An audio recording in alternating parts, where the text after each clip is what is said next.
Hi, my name's Laura Jarrell, and you're watching Atheist Edge. Okay, back out at the course. This is hole 5. I'm only 3 over par right now. I double bogeyed 4. Other than that, I would be doing really well. I'm still doing good based on what I have been doing. Now that I've stopped doing all my bad habits, trying to do everything the right way, my scores have gotten way worse. If I just blindly run up on the tee and power it like I used to do, I probably would do a lot better than I'm doing right now. So it's going to get worse before it gets better. But I'm just doing good habits today. I'm working on keeping my thumb pointed down so I don't keep the nose up. It doesn't catch that wind. Keep the nose down. I'm moving the thumb slight. It used to be right near the rim. Now I'm keeping it kind of moved towards the center of the dome a little bit. So nose down with the wrist and the thumb placement, and I'm shooting from standing still, not even walking up. And look at this thing. This has been in my bag at least 20 years, probably more. I stopped using it long ago. It's a speed of 9, glide of 4, turn of -2, and a fade of 2. If you don't know what those mean, just Google them, or I'll explain them later. But it's got a little bit of turn at the end, but a speed of 9. Speed of 9. That's about where I need to be driving. So I'm using this as my driver for now. From a standstill position, I'm not nearly getting the distance that I did when I had the old habits, that forehand run-up muscle. But you know what? It's getting close, and I think it has potential. So this is totally a beginner's disc. I mean, this is like starter pack. You could probably buy this at Walmart. But I'm sticking with it. I'm just gonna go with this, and then I'll work up to it. I'm trying to get that snap with my throw. Haven't even come close to mastering that. Even coming close to grasping the concept of a whip. But I mean, the concept does make sense. I just need to actually put it into practice. All right. So this is hole 5. It's across the water. Fingers crossed, I've never actually hit the water yet. So last time I was out here, I actually parred this. I was close to a birdie. I had a kind of a tester putt for birdie. Today's the day that I am going to try to do a full 18 holes for the first time in a long time.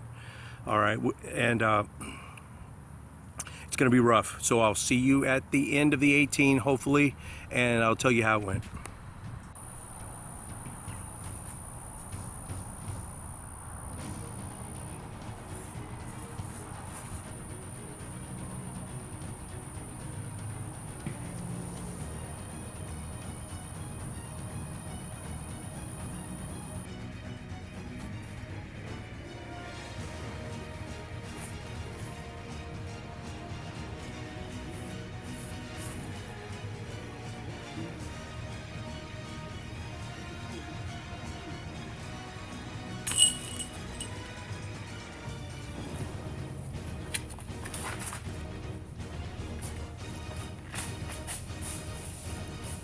Did you see that? That second shot was that dragon, or the leopard, the one I was talking about.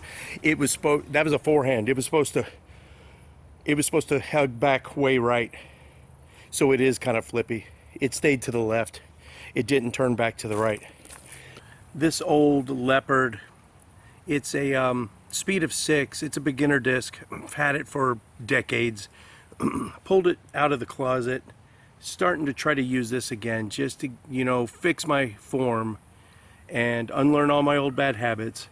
But it's got, if you see, it's got a turn of -2 and a fade of 1. I thought it would be kind of flippy, which means it goes, for a right-handed backhand player, it'll go way right and sometimes not turn back over to the left. It even might go way right and become a roller. That's what I was guessing this was.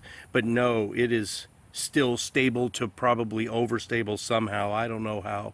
Because the more you beat in a disc, which means the more it hits trees and you beat in a disc, it tends to get understable, to flippy, to go back to the right. This one is not. This one's super stable. I don't have any really understable or any even slightly understable disc. So I just ordered 5 discs through Dynamic Discs and some Innova. So I've got 5 more discs coming. These are lower speed, mid ranges.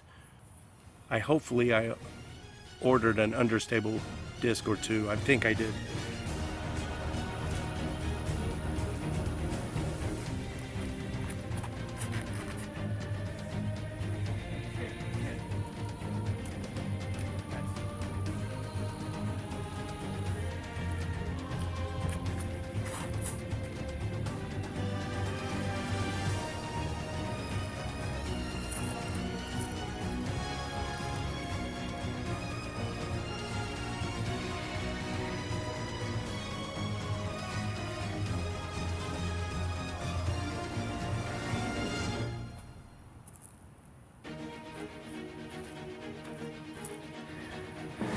I don't know if you all can see down there, but that's hole 15. That's the tee pad for hole 15. And that is where I landed. And there's the basket. Holy shit. Is this going to be my first birdie ever at this course? We'll see.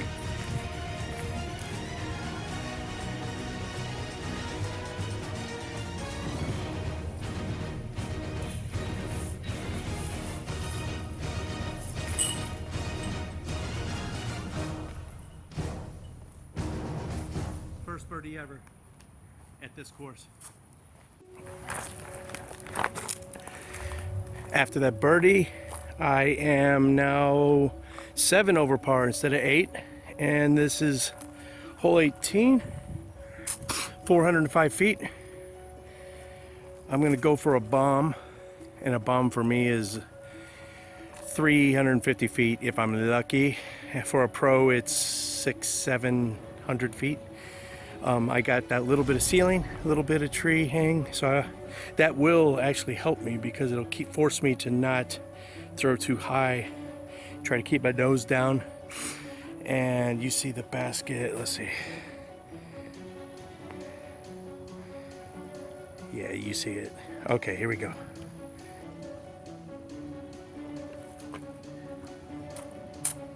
The Star Mystere, speed of 11.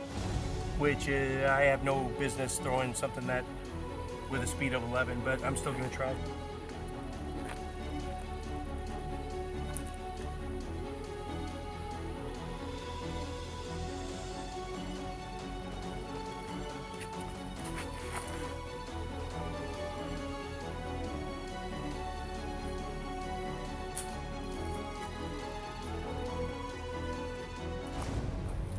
You know what? Forehand is not the best move here. I'll try backhand.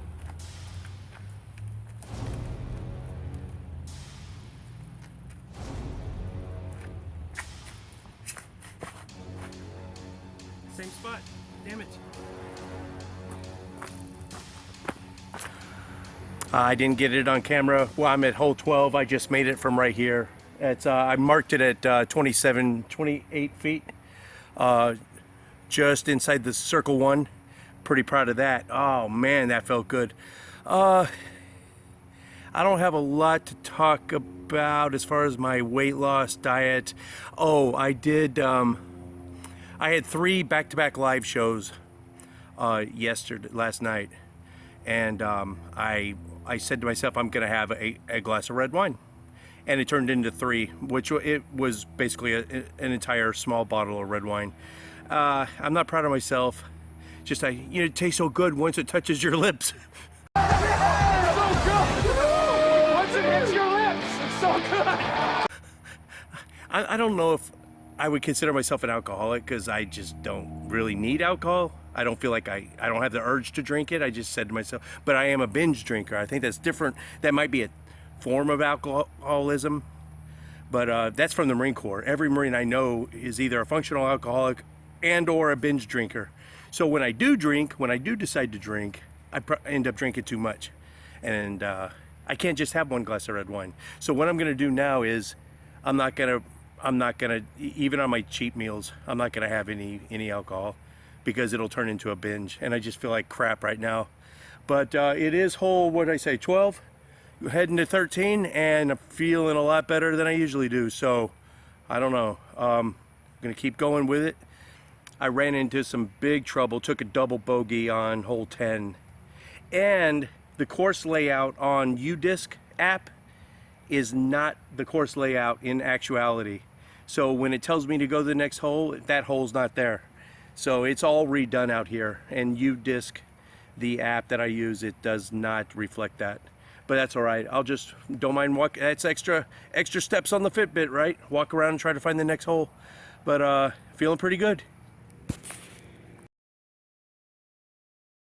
Just finished hole 8. I was gonna try to push through.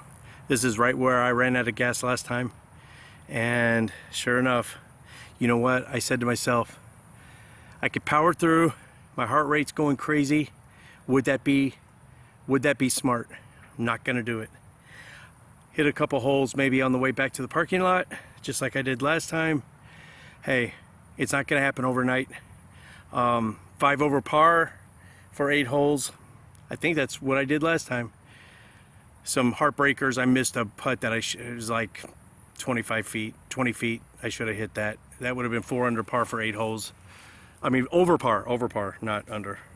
And another, it's 86 degrees out, which doesn't seem terribly hot, but for late October, sweating balls. I finally remembered to bring a towel this time though, but I think it's got to start cooling off soon, and that'll help quite a bit. I would like it to be 76 instead of 86. That would be a huge difference. The other thing is, I had 2 cups of coffee this morning. I've been addicted to caffeine since college, and didn't really think about it. I mean, that's a drug. It's a diuretic. It's a stimulant.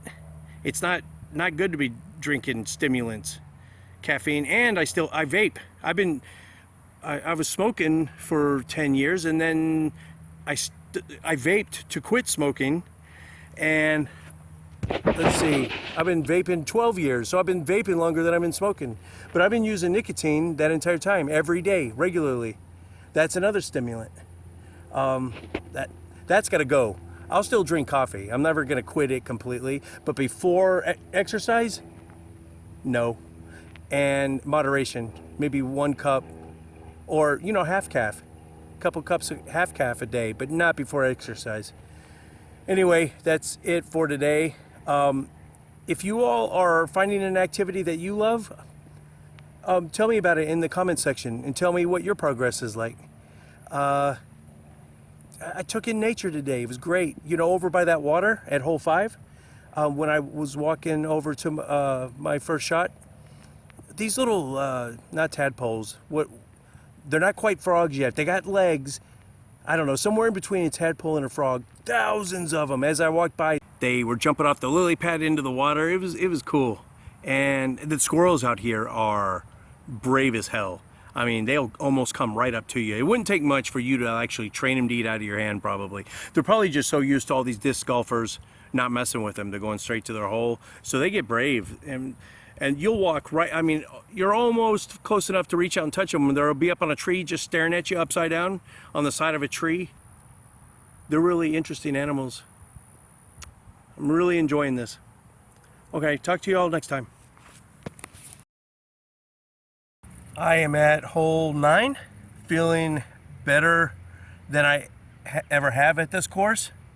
Got some good sleep. Sleep is so important. So anyway, yeah, there's the basket for 9. Just got to lay that up, park it up at the pin, and put it in for par. I'm 4 over after 9 holes. I'm going for it. I'm going to try to do the full 18 today for the first time. Now, I've tried that before and ran out of gas, but we'll see. I'm feeling pretty good today. I brought lots of water. Some things I've been working on today. Of course, trying to keep the nose down, keep that thumb down. If the nose is up, it catches air underneath the disc.